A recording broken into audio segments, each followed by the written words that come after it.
Yeah, wow. So, Oscar Piastri, that's not fair. That's what he says. David Coulthard agrees with him. Turmoil at McLaren, turmoil at Ferrari. Charles Leclerc publicly slams his own team. Oh, these top teams are falling apart. This is your daily F1 news. This is F1 Grandstand. I'm Tony Craig, and if you're an F1 fan, then you are in the right place. Please smash a like on the video, subscribe and hit the bell so you can keep up to date. It makes a huge difference to the success of the channel, and I am truly, truly grateful. So here we are, Tuesday evening. And as the thumbnail says, Piastri, it's not fair.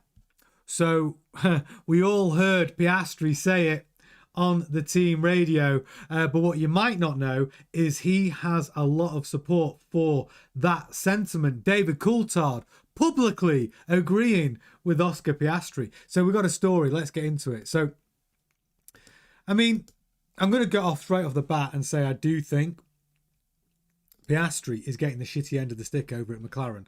But let me get into this actual story. So David Coulthard wading in support of Oscar Piastri. So let me talk you through Oscar Piastri's team radio about the incident where Lando Norris leapfrogged from 5th to 3rd on the first lap of the Singapore Grand Prix. Okay, so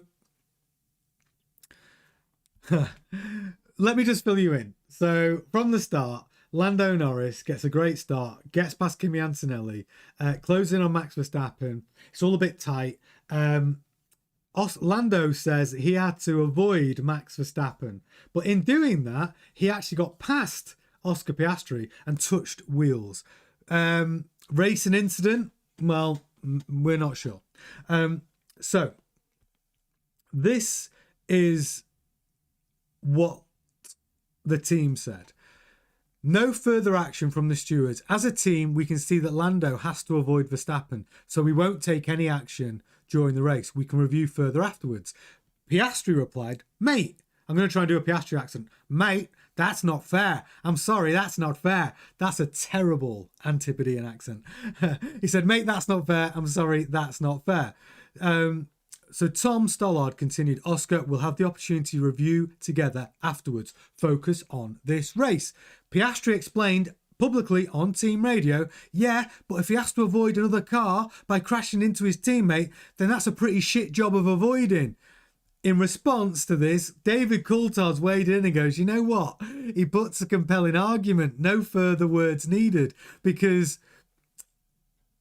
this is what, and he also goes on to say, this is what I highlighted earlier in the year. You can only start meddling to a certain degree, because at what point does it become unfair? He's talking about the papaya rules.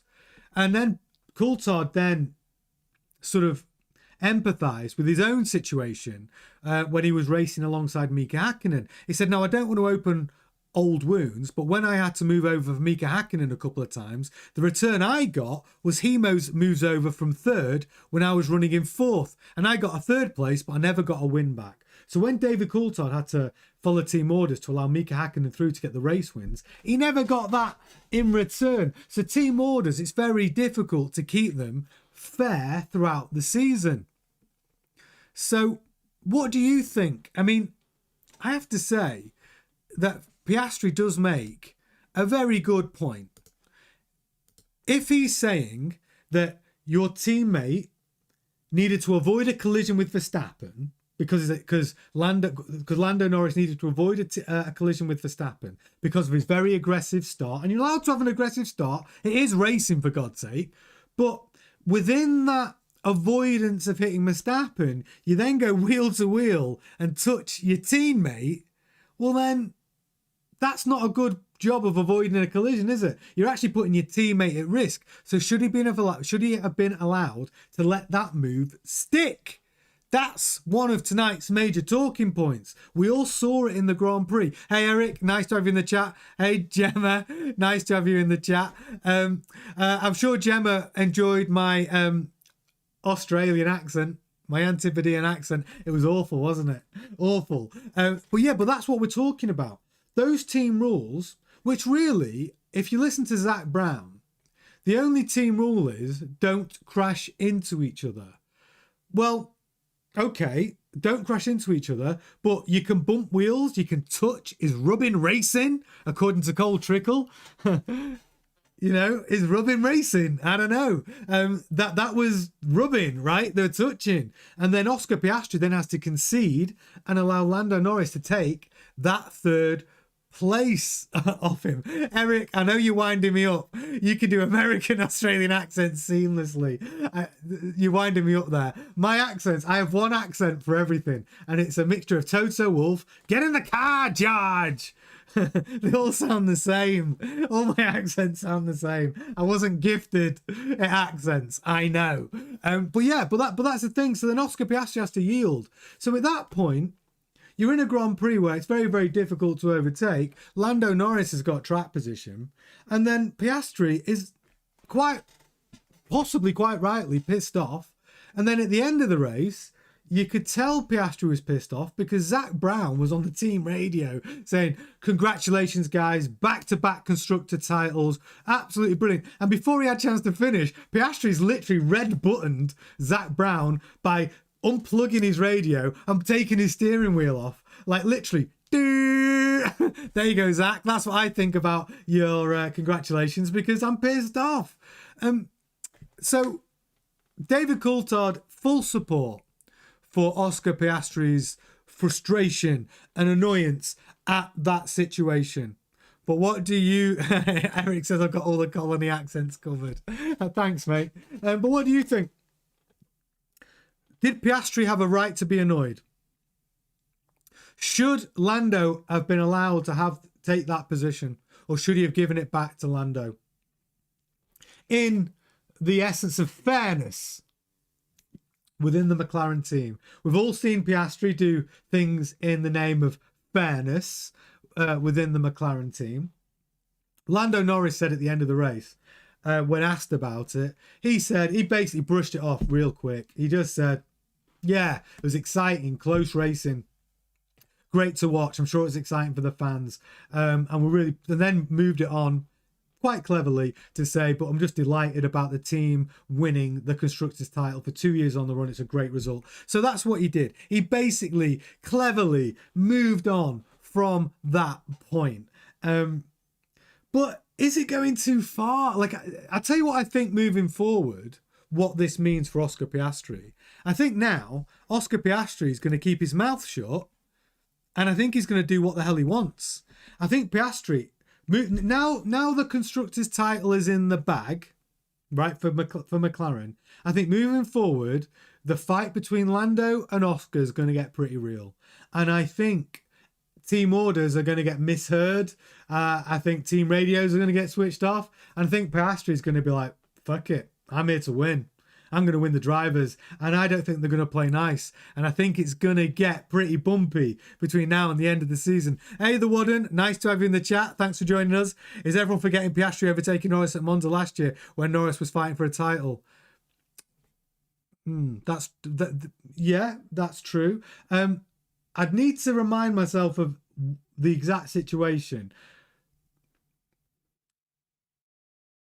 because the drivers are allowed to race. Hey, Destroyed Television, howdy. Welcome to the chat. We're talking about David Coulthard wading in support of Oscar Piastri in his annoyance at Lando Norris's move, lap 1, Singapore Grand Prix, and Lando Norris basically saying in because he needed to avoid colliding with Max Verstappen, that meant he took the position off Oscar, touching wheel to wheel, and he was allowed to keep that position. David Coulthard thinks that he shouldn't have been allowed to retain that position. He also thinks that Piastri's right to be annoyed at what is going on at McLaren at the moment, and there does seem to be a favouring of Lando Norris. All I know for sure is, moving forward, in order to keep that team harmonious, I think they need to say to both drivers, right, the one rule is don't crash into each other, but after that, it's racing. It's all out racing. They've won the Constructors' title. After that, it's all out racing. And now I agree with what you're saying here, the Wadden. The Wadden says the trouble is Piastri has been too compliant. He needed to take the bull by the horns and have said no to team orders. Now, I agree with you on that. But you've got to think of it like this as well. Oscar Piastri is a team player. He was in the best car on the grid. You know, he's fighting for a world title. He wants the team to be behind him. So he's been following team orders. Here's where I think he gets his chance to show his teeth. I think now the Constructors' title's in the bag and he's 22 points clear of Lando Norris, I think this is the time that Oscar Piastri at 100% needs to stop being compliant. If there are team orders or requests, I think like Nico Rosberg says, at that moment, oh, sorry, I've got a problem with team radio. I think now is the time that he needs to fight for the World Drivers' Championship. And I also think Lando Norris does as well. I think Lando Norris is like, all right, the gloves are off. We've got the Constructors in the bag. And those two should come at it from a true competitor spirit and go, let's go for it. We're going to do our best not to crash into each other. But if there's a gap, I'm going for it. Let's race.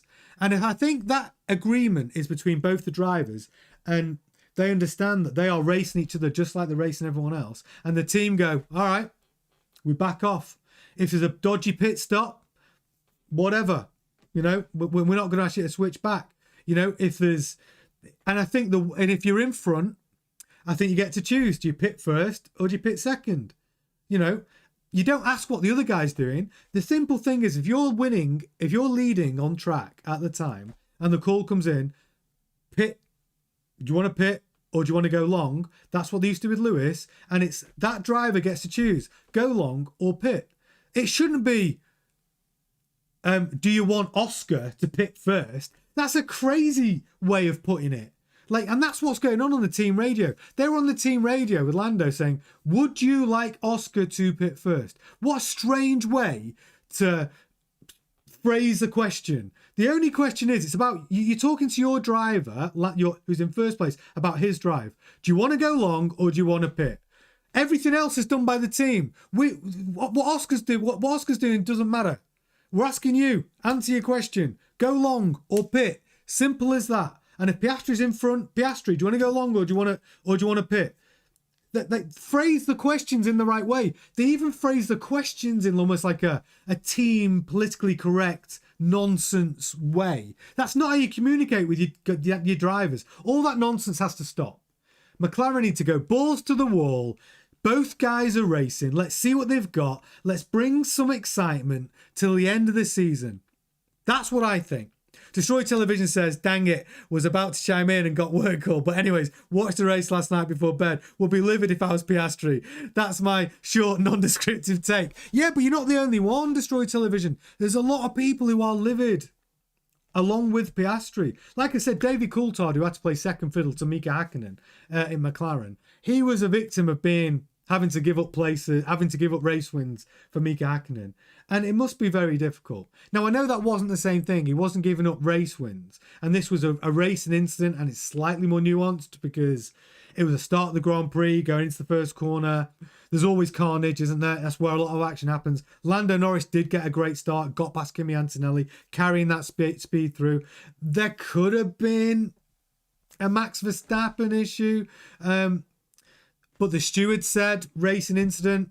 They did that, even though they didn't say Lando did anything wrong from a racing point of view. So it all comes down to a team point of view. Did he do anything wrong? Did Piastri defend like he would if it was Charles Leclerc coming alongside him? Could Piastri have put him in the grass or in the wall? Right? Would he have done that if it was somebody else? Shut the door. So was Piastri playing the team game at that moment, giving him perhaps more space than he would somebody else, right? So there's a lot of nuances in the situation. Piastri, it sounds to me like Piastri's basically saying, I would have behaved differently if it wasn't Lando, right? That's what I think. And then Lando basically took advantage that it was his teammate. That's basically what I think is coming out from Oscar. Eric says, exactly, Senna would have called the shots. Well, yeah, the Wooden says, if you're a number one driver, you tell the team I'm pitting now, so you better have the mechanics ready. Exactly. That's the point. Like, the communication between the mechanics, engineer, and driver is just that. You never hear a driver talking about the other driver, about his pit strategy, what he's doing. I don't give a shit about what he's doing. You're talking to me about what I'm doing. I don't give a shit what that means for somebody else. I care about, I'm telling you I'm going long. So do what you want after that. I'm telling you I'm coming into pit. You better be ready. Exactly. That's what it takes. That is what it takes to be a world champion. You've got to be ballsy. You know, you've got to have that. I mean, Max Verstappen, can you imagine him saying, what's Yuki Tsunoda doing? You know, what's Yuki doing? Is Yuki coming in the pit? Like, he'll be like, I'm coming in. And if Yuki thought he was coming in, you better tell him he's staying out. Like, he doesn't give a shit. And that's what I need to see from Oscar Piastri. That's what we all need to see from Oscar Piastri. And Lando Norris also needs to bring his fire. But they've both got to be in a fair environment where they can both bring their aggressive A game. And let's freaking have it. And Zach Brown, you got red buttoned by Oscar Piastri. We all saw it. You literally got red buttoned.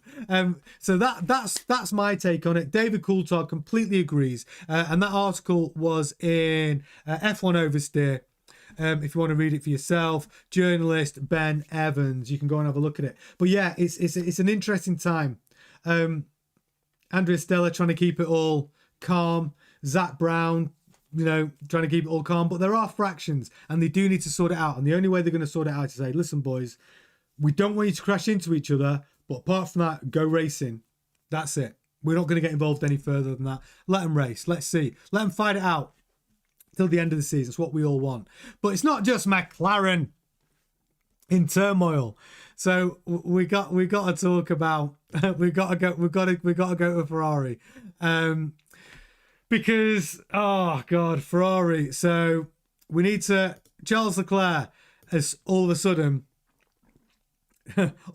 Charles Leclerc has started to find a bit of grit and some teeth, and he's sort of going against the brand Ferrari, and it's not going great, if I'm honest, because the story goes like this.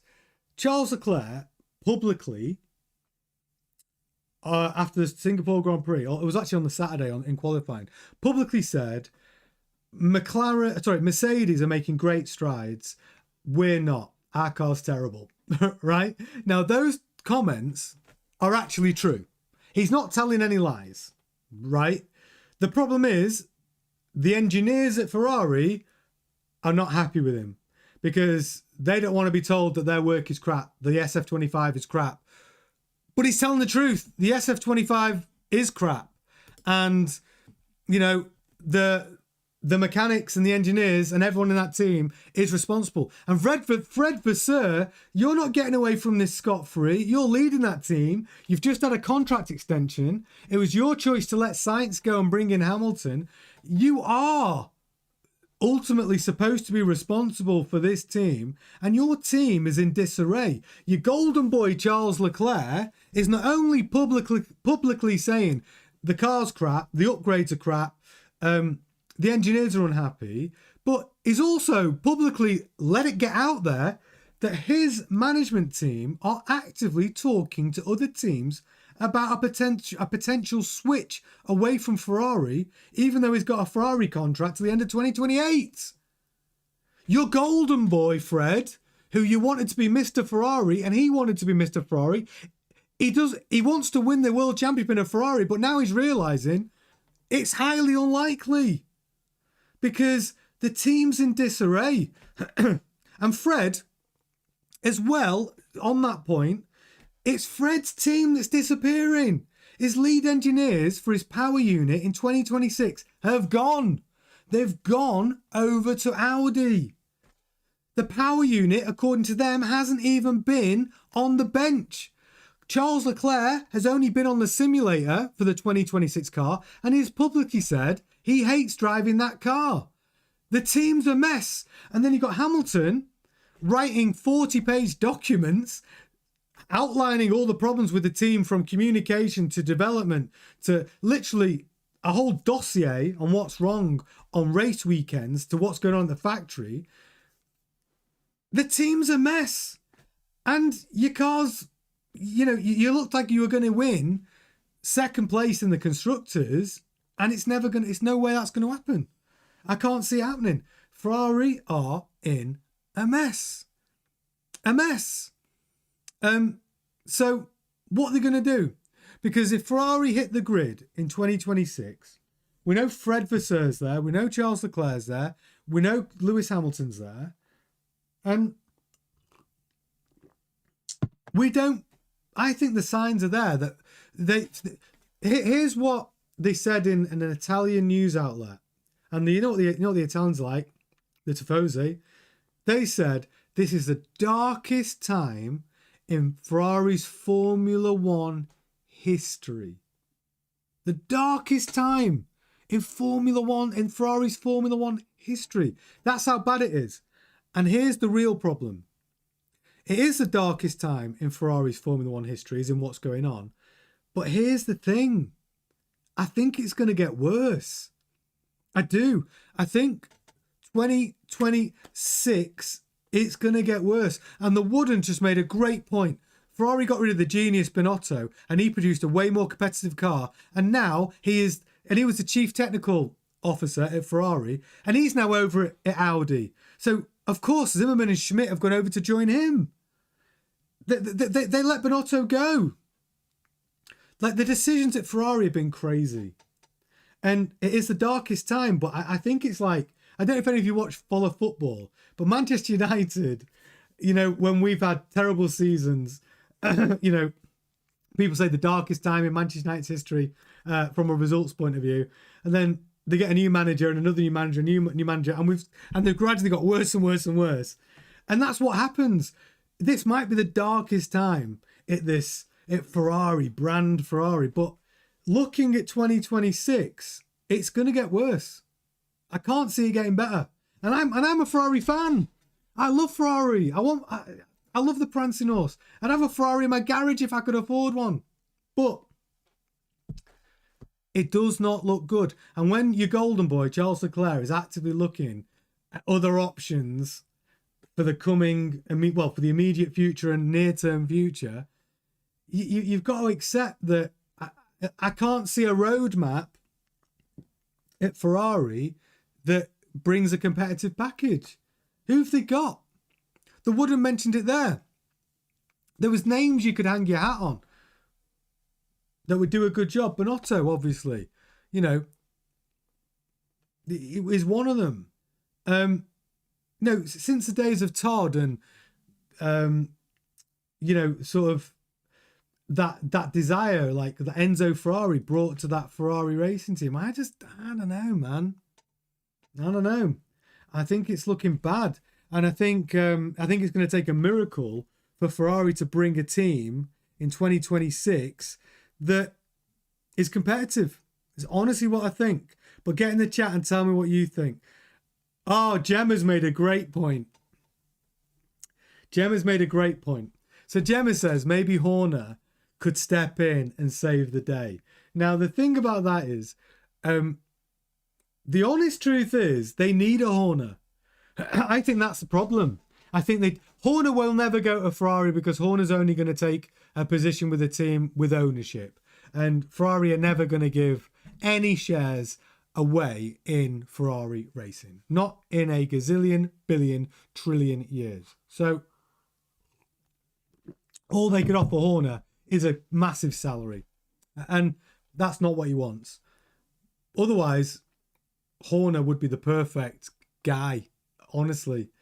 And I can tell you this, if Enzo Ferrari was alive today and could choose a team principal of anybody that's available or on the grid, I guarantee that Enzo Ferrari would choose Christian Horner. Guarantee it. He would. if Horner was available and didn't want shares and all that kind of stuff, but just on pure talent as team boss, team principals, of all the ones that are available on the grid and all the ones who could do the job, I guarantee that Enzo Ferrari would pick Christian Horner without a shadow of a doubt. That's who he would choose. Guaranteed. Tell me I'm wrong in the chat. The Wooden says, the trouble is, like you say, is Horner wants part ownership like Toto. Exactly. That's the only reason. But I'm sure Horner would be flattered by any interest from Ferrari. But that's what they need. And I just don't feel Fred Vasseur is the leader to take that team forward. Ferrari needs you can't run a team by committee. You need a dictator. It's like, you need somebody who will listen to everybody, but will stand tall and go, look, it's not a democracy. I'll listen to everybody, but it's a dictatorship. I decide. I make the final call. And Ferrari need that type of leader. You cannot build an F1 team by committee. Toto Wolff is that kind of leader. Toto Wolff is like, yeah, thank you for your input. I'll take your advice. I'll listen to everything. I'll evaluate it all. But ultimately, the decision is mine. And that's the only way, really, you should build a winning team. You can't have too many chiefs. You just can't. The buck has to stop somewhere. And you live by the sword and you die by the sword and you choose your leader. And that's what Ferrari need. They chose Fred Vasseur, and I'm just not feeling that choice. Exactly, the Wadden. Ron Dennis, Colin Chapman, Ross Brawn, Toto Wolff, Christian Horner. All dictators. All of them. All winners. And even Flavio Briatore with a Benetton team in the 90s. Right? He won 2 world championships. He got Michael Schumacher. He was a dictator. It's true. It's sport. You need a manager, like a football manager that you can follow. The same way you need a team principal you can follow. And Fred Vasseur, he's just not that guy. And the reason why he's not that guy is because there's a hierarchy at Ferrari now. Brand Ferrari. That are all meddling in the racing team. And Fred Vasseur can't push back. He takes his paycheck and he's almost like a Laurent McKees, operating his team principal by name, but there's a Helmut Marko figure in the background pulling the strings. And that's what's going on at Ferrari. There's a hierarchy, board of directors, sticking the nose in, and they all need to fuck off. If Ferrari are going to get back to their best, they need to bring one man in. There you go. And back him. And let him get on with it. And that guy isn't Fred Vasseur. Now you're going to ask me, well, who is that guy?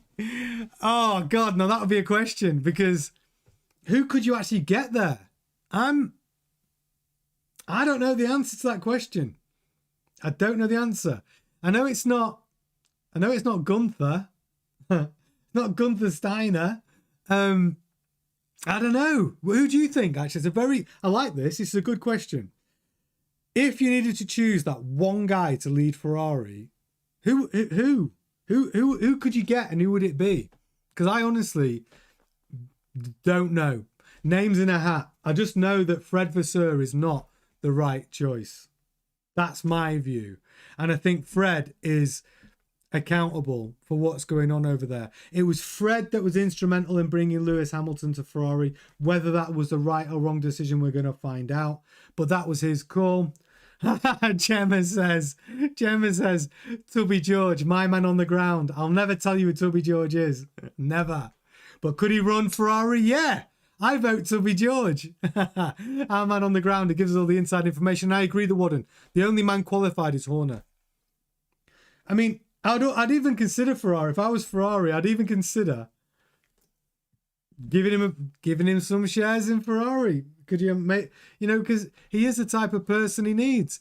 But it's the only way you'd convince Horner to join Ferrari. But I just know Fred Vasseur is not the right guy to do it. And also, the other thing is, well, Charles Leclerc is now finding his balls and he's able to speak out against brand Ferrari. He's able to start talking in a way which is, you know, he's finding his voice.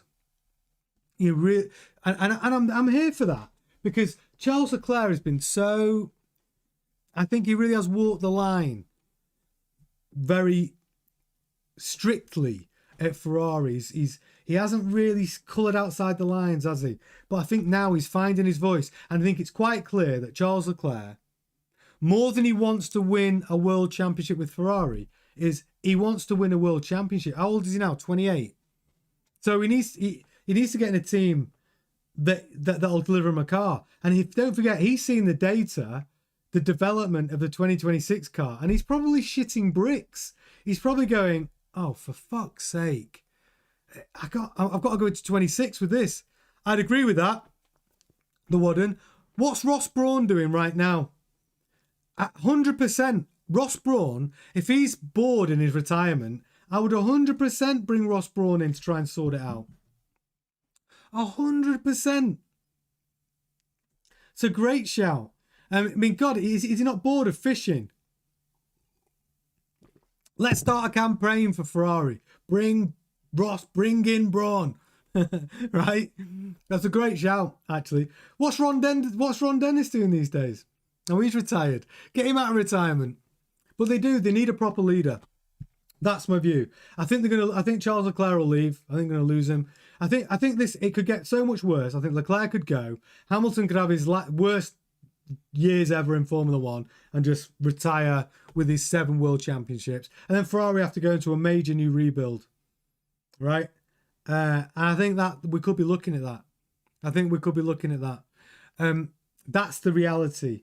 But Charles Leclerc is definitely top 3 driver, right? My top 3, Max Verstappen, Charles Leclerc and George Russell. They're my 3 top drivers. After that, you got Piastri and Norris and the rest. Really. Maybe Alonso up there as well, top 6. But that's what I think. Or Hamilton as well. You know, but my top 3 right now is Max, Charles, and George and George Russell. That's who I think. Those are the people I think deserve, you know, top 3 spots in Formula One. I don't know what you think, but it's disarray. It's disarray. Now, I feel like I've had a very negative show tonight, and another negative point. I don't know if you saw my earlier video. It's all over for our friend Yuki Tsunoda. So I did a video on it earlier, going into detail, but the press are out for him now. Completely lost. Tsunoda told to admit he's not good enough.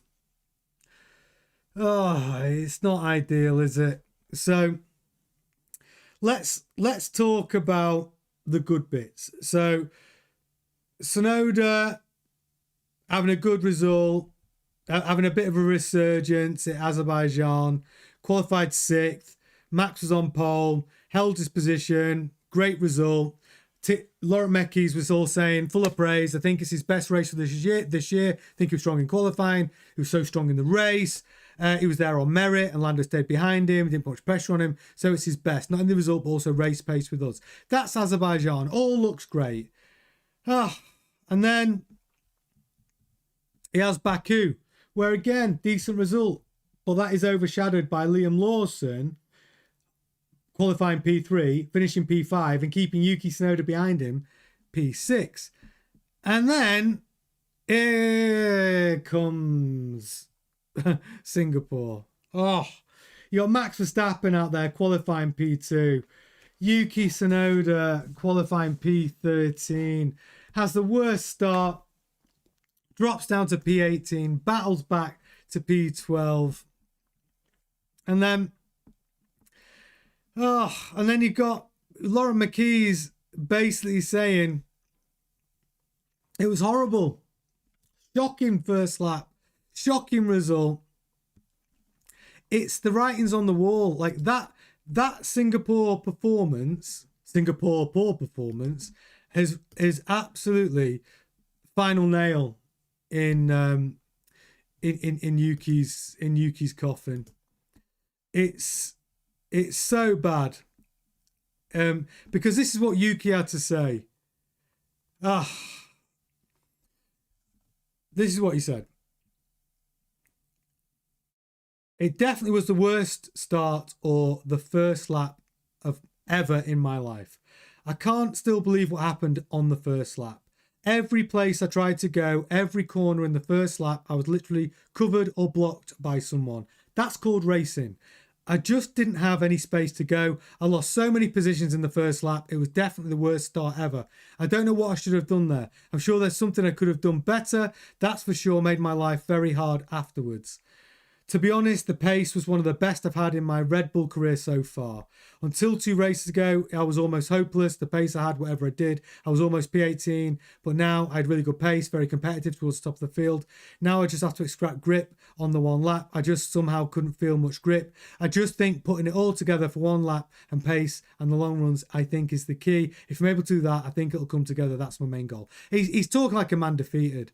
So worst first lap of his racing career, drops down from P12 to P18, battles, but then the car's a good car, right? So he battles back up to P12 to finish the race, but he still doesn't score any points, and he gets lapped by Max Verstappen, who finishes P2.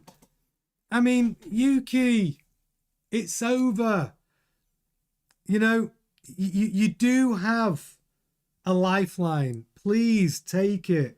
The lifeline Yuki has is not at Red Bull. It's not at Racing Bulls. It's over for him there. But Honda to the rescue yet again. If you didn't know, Yuki Tsunoda is personally sponsored by Honda. They fund a lot of his racing. And they influence a lot of decisions in his racing career. Honda are supplying engines to Aston Martin for 2026. So Aston Martin have basically laid out a reserve driver opportunity for Yuki Tsunoda. Now, I hate to say it, but Yuki, you've hit your level. You've been in F1 4 years. You've had a brilliant crack at it, but I think it's time to, choose something else. Unless you suddenly have a resurgence in the last 6 races where you're getting on podiums. Listen, and if you do, I'll take it all back. Keep your seat. Keep your seat. But I think ultimately, Helmut Marko makes the decision. And Helmut Marko, the Dark Lord himself, has already said Isaac Hadjar is the main man going into that second Red Bull seat alongside Max Verstappen. Liam Lawson's probably going to stay. And then Arvid Lindblad. I mean, Helmut Marko's a big fan of Arvid Lindblad, but he's also publicly caught in Alex Dunn. Now, Alex Dunn has left McLaren. So we don't know. There could be a left field decision. It could even be Alex Dunn and Arvid Lindblad in that Racing Bulls. And Liam Lawson could get the boot as well. However, I think it's game over for Yuki. And it's sad when a driver leaves the grid. But a driver has to leave the grid to make way for the new blood. And maybe that new blood is Lindblad. Who knows? But what do you think? Get in the chat. I see you're all talking about maybe Horner at Ferrari. Yeah, maybe some non-voting shares, Gemma. Possibly. The Wooden says, Leclerc getting to the stage in his career where he needs to make the right move, or he'll be the best driver to have never won a world championship. Couldn't agree more. And he knows that. He knows that. And that's why he's making these noises. That's why he's finding his voice. Because I think he's determined to not be that guy, the best driver to never win a world championship. He's not going to do that. And he's not going to stay on a sinking ship just because it's brand Ferrari. Eric says, I was shocked at how things went for Yuki after Azerbaijan. I thought it was on an upward trajectory. Me too. I think we all did. It went well for him in Azerbaijan. It went well for him in Baku. The only problem with his Baku result was Liam Lawson. Liam Lawson beat him, outqualified him, put a Racing Bulls on P3 and finished P5. And that's the problem. So even though Yuki did okay, when your sister team and a rookie driver that you replaced at Red Bull beats you, keeps you behind him, I mean, it sort of takes the shine off that performance. And nothing takes a shine off an upward trajectory like getting lapped off your teammate in Singapore. Like, there's no excuse. Like, they're running equal cars. Even if you're the second driver and your first driver is Max Verstappen and you're not as quick as him. Granted, we know you're not as quick as Max Verstappen. You can't lose 6 places on the first lap where there's no mechanical problem with your car. It's just your driving. And then not score any points and get lapped by Max Verstappen. Like, that's bad. That is so bad. It's beyond bad. And how we can't just keep making excuses for him. Like, sometimes it's time to go. You've had 4 years. You've had a fair crack at it. We've got to promote new people into the sport. We've got to give other people a chance. And Yuki, unfortunately, you know, you're the guy that needs to get relegated. And I think you know it, Yuki. But you still get to stay in the sport. You can, you know, go and be a reserve driver at Aston Martin. And you never know. You know, you can put something in Fernando Alonso's tea, give him some laxatives, and maybe you'll get a race. If Fernando need, you know, make him ill. I don't know. Some crazy shit you might do. I don't know. But you know, it's time. It's time, Yuki, to finish this season as best you can. And, you know, be grateful you had 4 years in that sport. And if you do get a reserve drive at Aston Martin, who knows? You never know. You might even get an opportunity there. You might be that lucky because Honda are always going to support you and they want you on the grid. And if Honda, I don't know how long the exclusive deal is actually with Aston Martin and Honda, but Honda do have influence and they do back Yuki with a ton of money. So could we see Yuki back in F1 just purely because of the Honda connection? Yeah. Yeah. Could we see him on the grid? Yeah. But right now, it's bye-bye Yuki. Yuki bye-bye. Has to be. We've got to create space for the new blood. But yeah, the writing's on the wall. He's definitely put that final nail in his coffin. I did a full video on it earlier on today. You go and check that out after the show. But yeah, Helmut Marko, he's the man making the decision. And he's already publicly said the drivers he likes, the drivers he doesn't like.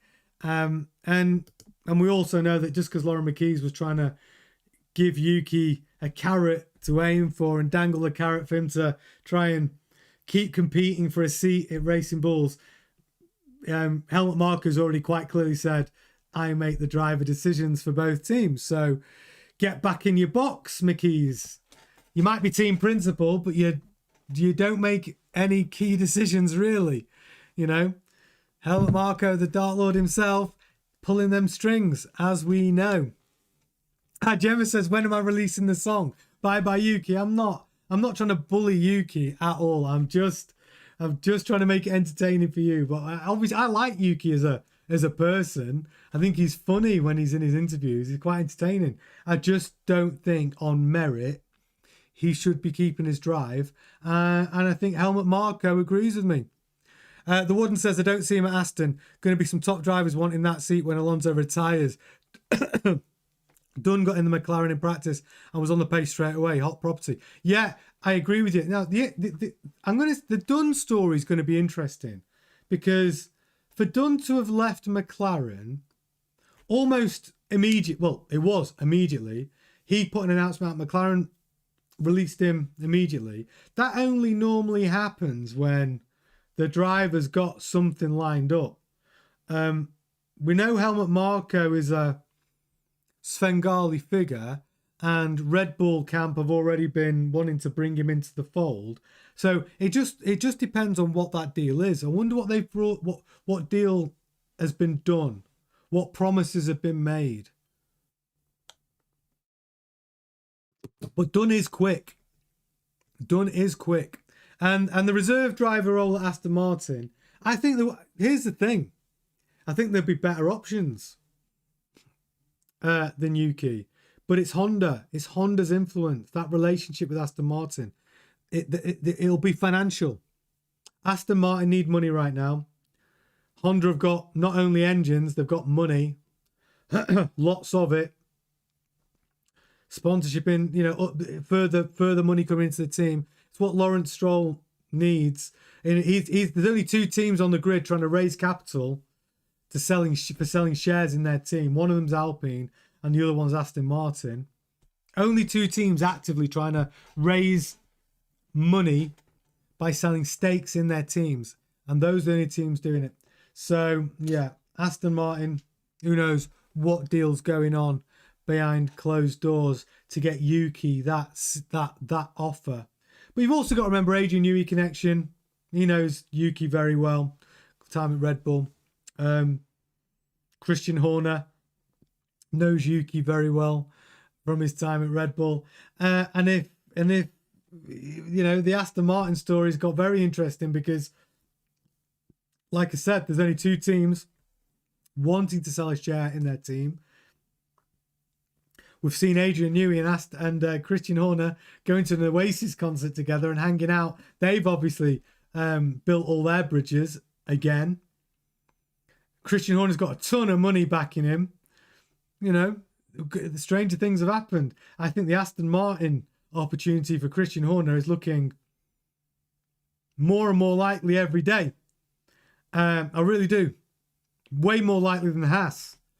Way more likely than the Haas. So, maybe there's been some conversations there as well about Yuki Tsunoda. I don't know. But the plot thickens. We will find out, though. I guarantee you that. And we will discuss it on our daily F1 news. But yeah, that's the thing. But I think it's always a sad day when you see the demise, of a driver. But it's an opportunity for new drivers and new blood, right? Drivers come and go. Not all drivers get careers like Fernando Alonso, Lewis Hamilton, Michael Schumacher. It's not there for everybody. Nico Hülkenberg, even. Nico Hülkenberg's career is the best. 14 years on the grid. He'd never had a podium till this year at Silverstone. How do you... I mean, that's brilliant. Brilliant. He must be the longest serving, most unsuccessful F1 driver, Nico Hülkenberg. He's done so many Grand Prix. But yeah, he must be. Maybe, I don't know, maybe Johnny Herbert, possibly similar. Because great driver, Johnny Herbert, as well. I really like him. But yeah, maybe, I don't know. Nico Hülkenberg's become a bit like the Johnny Herbert of Formula One. Do you think? I don't know. I'd love to hear your thoughts. If you're watching this on replay, tell me in the chat. Tell me in the chat. Because, but that's the thing, the Warden. Hülkenberg is a class act. He's a brilliant driver. And when he first hit the scene, everyone was saying he's the next Michael Schumacher. Johnny Herbert, when he hit the scene, brilliant driver. And so they obviously bring a lot to the team, more than just points. They obviously bring a level of experience, development, composure. And they must be great guys, right? In a lot of respects. But Hülkenberg the reason why Hülkenberg never really got in the top team, though, is because he got a reputation for being difficult to work with. But you don't survive 14 years on the grid if you don't bring value to the team. So I agree with the one. He must be an absolute class act. He must be. And Audi love him. Audi want him. Right? They could have... God, there was other options. Audi wanted him. And I love that pairing, actually, for Audi next year. I love the Hülkenberg-Bortoleto pairing. I think it's really quite interesting. The young pretender in Bortoleto, the nearly man with Hülkenberg, but all that wealth and experience. And if those two have got a good relationship, I think that pairing is going to be really solid. I think it's going to be good. I think it's going to be very interesting. I'm here for it. Audi, and I'll tell you right now, Audi looking like they've got the best power unit at the moment as well, or equal best with Mercedes. So that's all to come as well. I'm very excited about that stuff. Listen, guys, thank you so much to everyone who's been in the chat. The Wadden, Gemma, Eric, James, anyone else who's been in there. Thank you so much. It's been an absolute pleasure it's been a bit of a negative show tonight. We've been talking about the problems at McLaren, the problems at Ferrari, and Yuki losing his drive. Not the most positive of shows, but that is your F1 news. That's what's happening today. I'm blaming David Coulthard. But listen, thank you so much for joining me for tonight's Formula One news live stream. This has been F1 Grandstand. Please like the video, hit the bell, stay up to date. It makes a huge difference to the success of the channel, and I'm grateful to all of you. Thank you so much. I will be back tomorrow, same time, 7:30 GMT UK time. I will see you then. Enjoy the rest of your evening. Ta-ta.